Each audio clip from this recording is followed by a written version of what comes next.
Numbers 21. When the Canaanite, the king of Arad, who lived in the Negeb, heard that Israel was coming by the way of Atharim, he fought against Israel, and took some of them captive. And Israel vowed a vow to the Lord, and said, If you will indeed give this people into my hand, then I will devote their cities to destruction. And the Lord heeded the voice of Israel, and gave over the Canaanites, and they devoted them and their cities to destruction. So the name of the place was called Hormah. From Mount Hor they set out by the way to the Red Sea, to go around the land of Edom. And the people became impatient on the way, and the people spoke against God and against Moses. Why have you brought us up out of Egypt to die in the wilderness? For there is no food and no water, and we loathe this worthless food.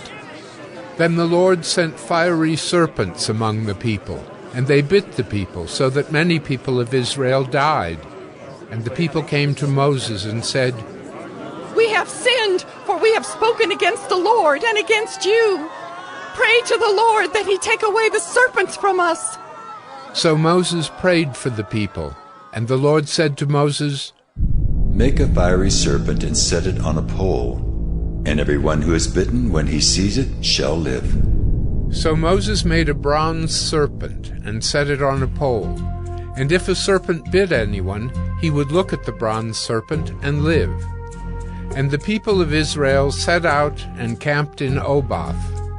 And they set out from Oboth and camped at Abarim in the wilderness that is opposite Moab toward the sunrise. From there they set out and camped in the valley of Zered.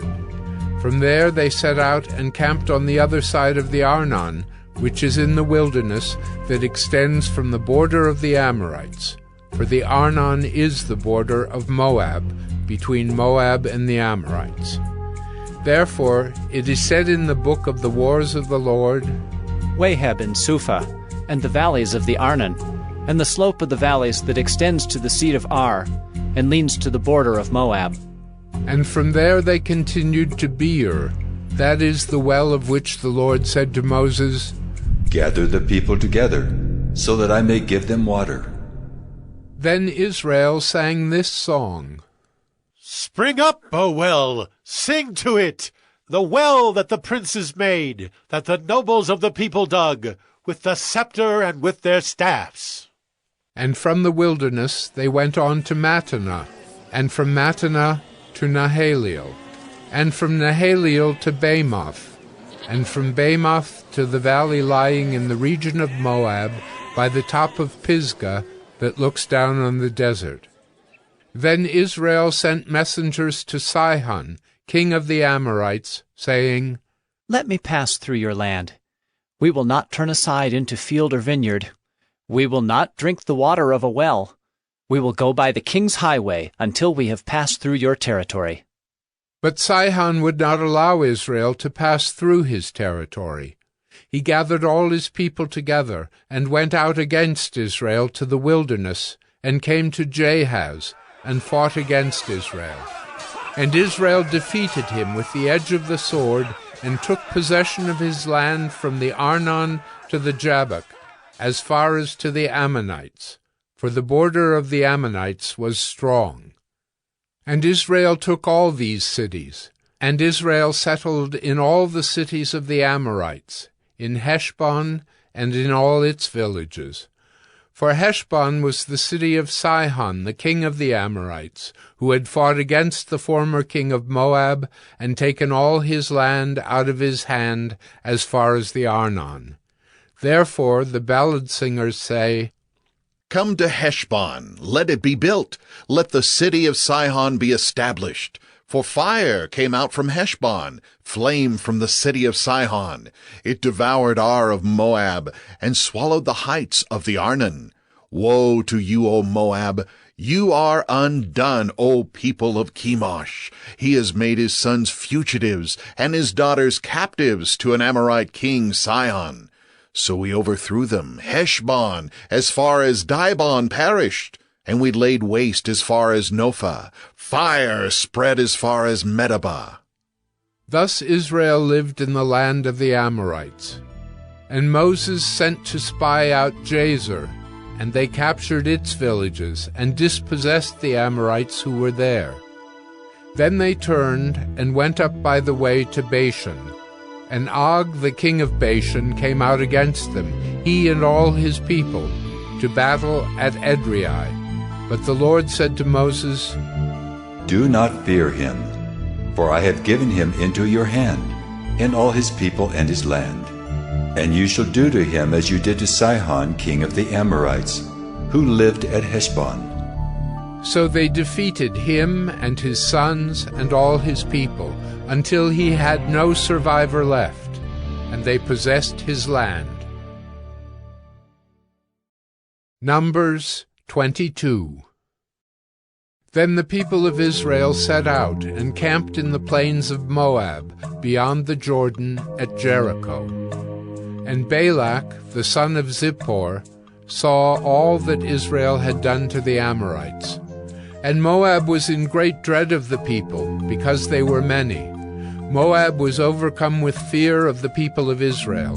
And Moab said to the elders of Midian, This horde will now lick up all that is around us, as the ox licks up the grass of the field.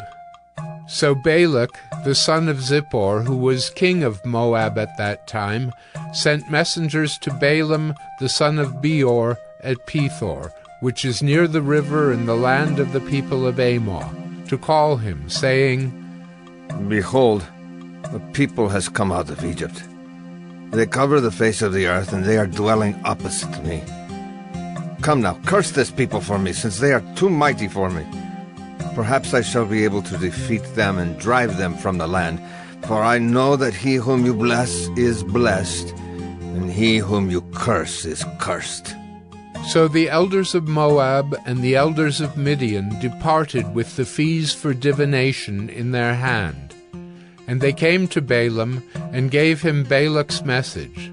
And he said to them, Lodge here tonight, and I will bring back word to you, as the Lord speaks to me. So the princes of Moab stayed with Balaam. And God came to Balaam and said, Who are these men with you? And Balaam said to God, Balak, the son of Zippor, king of Moab, has sent to me, saying, Behold, a people has come out of Egypt, and it covers the face of the earth. Now come, curse them for me. Perhaps I shall be able to fight against them and drive them out. God said to Balaam, You shall not go with them. You shall not curse the people, for they are blessed. So Balaam rose in the morning and said to the princes of Balak, Go to your own land, for the Lord has refused to let me go with you. So the princes of Moab rose and went to Balak and said, Balaam refuses to come with us. Once again Balak sent princes, more in number and more honorable than these. And they came to Balaam and said to him, Thus says Balak, the son of Zippor, Let nothing hinder you from coming to me, for I will surely do you great honor, and whatever you say to me I will do. Come, curse this people for me. But Balaam answered and said to the servants of Balak, Though Balak were to give me his house full of silver and gold, I could not go beyond the command of the Lord my God, to do less or more. So you too, please stay here tonight, that I may know what more the Lord will say to me. And God came to Balaam at night and said to him, If the men have come to call you, rise, go with them, but only do what I tell you. So Balaam rose in the morning and saddled his donkey and went with the princes of Moab. But God's anger was kindled because he went, and the angel of the Lord took his stand in the way as his adversary. Now he was riding on the donkey, and his 2 servants were with him. And the donkey saw the angel of the Lord standing in the road with a drawn sword in his hand. And the donkey turned aside out of the road and went into the field. And Balaam struck the donkey to turn her into the road. Then the angel of the Lord stood in a narrow path between the vineyards, with a wall on either side. And when the donkey saw the angel of the Lord, she pushed against the wall, and pressed Balaam's foot against the wall. So he struck her again. Then the angel of the Lord went ahead and stood in a narrow place, where there was no way to turn either to the right or to the left. When the donkey saw the angel of the Lord, she lay down under Balaam, and Balaam's anger was kindled, and he struck the donkey with his staff. Then the Lord opened the mouth of the donkey, and she said to Balaam, "What have I done to you, that you have struck me these 3 times?" And Balaam said to the donkey, "Because you have made a fool of me, I wish I had a sword in my hand, for then I would kill you." And the donkey said to Balaam, "Am I not your donkey, on which you have ridden all your life long to this day? Is it my habit to treat you this way?" And he said, "No." Then the Lord opened the eyes of Balaam, and he saw the angel of the Lord standing in the way, with his drawn sword in his hand. And he bowed down and fell on his face.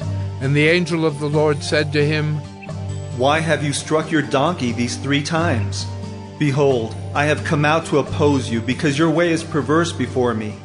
The donkey saw me and turned aside before me these 3 times. If she had not turned aside from me, surely just now I would have killed you and let her live." Then Balaam said to the angel of the Lord, "I have sinned, for I did not know that you stood in the road against me. Now therefore, if it is evil in your sight, I will turn back." And the angel of the Lord said to Balaam, "Go with the men, but speak only the word that I tell you." So Balaam went on with the princes of Balak. When Balak heard that Balaam had come, he went out to meet him at the city of Moab, on the border formed by the Arnon, at the extremity of the border. And Balak said to Balaam, "Did I not send to you to call you? Why did you not come to me? Am I not able to honor you?" Balaam said to Balak, "Behold, I have come to you. Have I now any power of my own to speak anything? The word that God puts in my mouth, that must I speak." Then Balaam went with Balak, and they came to Kiriath-Huzoth. And Balak sacrificed oxen and sheep, and sent for Balaam and for the princes who were with him. And in the morning Balak took Balaam and brought him up to Bamoth Baal, and from there he saw a fraction of the people.